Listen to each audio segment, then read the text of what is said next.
Sa daungan, nagtanong-tanong siya ng daan papuntang Nueva Segovia. Napakalayo pa yun mula sa pier, kailangan niya pang mag-taxi, pagkatapos ay mag-bus. Buti na lang, may naawa sa kanyang babae at tinulungan siya, matapos niyang ibalik ang nalaglag na purse wallet nito.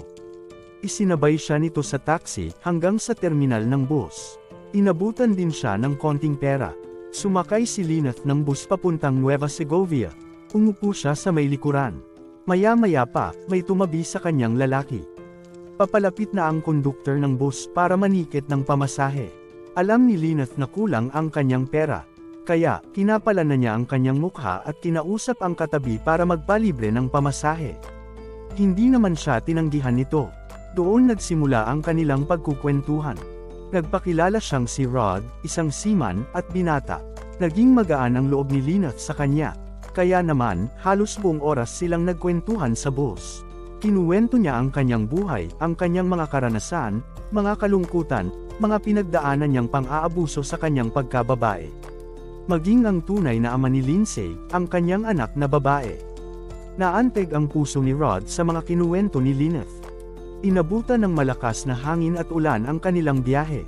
Baha na din sa tulay ng Candaba na dadaanan nila. Kaya, nagdesisyon ang management ng bus na pansamantalang i-postpone muna ng isang gabi ang kanilang biyahe.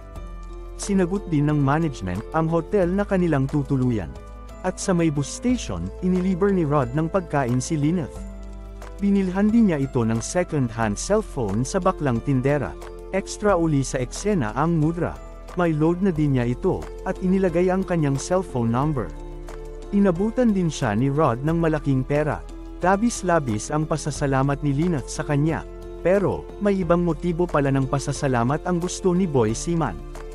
Gusto din niyang sisirin ang perlas ni Lynette. Kaya, isinama ni Rod si Lynette sa kanyang kwarto. Hindi na napigilan ni Rod ang init ng katawan, lalo na nang makita niya ang makinis, at magandang alindog ni Lynette. Pinasok niya ito sa banyo, at sabay nilang pinaliguan ang nang-iinit nilang katawan. Habang natutulog si Lynette, pasimpleng may tinawagan si Rod, ang kanyang asawa. Pamilyado na pala ito, at may 2 anak.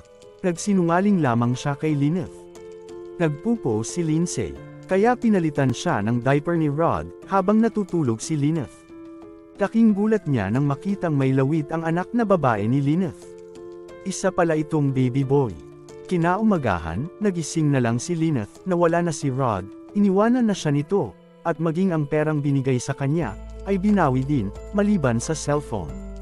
Nagpatuloy na lamang sa biyahe si Lynette mag-isa. Wala ding pinagkaiba si Rod sa mga lalaking nakilala niya. Kipay niya lang ang habol nila sa kanya. Headline sa balita, ang isang babaeng naaresto ng mga pulis sa may Nueva Segovia. Matapos isuplong ng kapatid at hipag nito, dahil sa kasong pangingidnap ng sanggol, sa hospital ng Capiz. Siya ay na-depressed, at nabaliw, buhat ng mamatay ang kanyang anak na babae. Nakita din sa CCTV ang pinaghihinala ang kanyang kasabwat sa krimen, na si Rodolfo Padilla Jr., na siyang nagutos na ibenta ang sanggol. Inaresto si Rod, pero naglaban, kaya binaril ng mga pulis.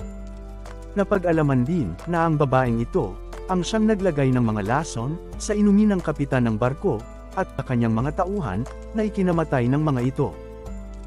Siya ay si Maria Lynette Sagum, 23 anyos.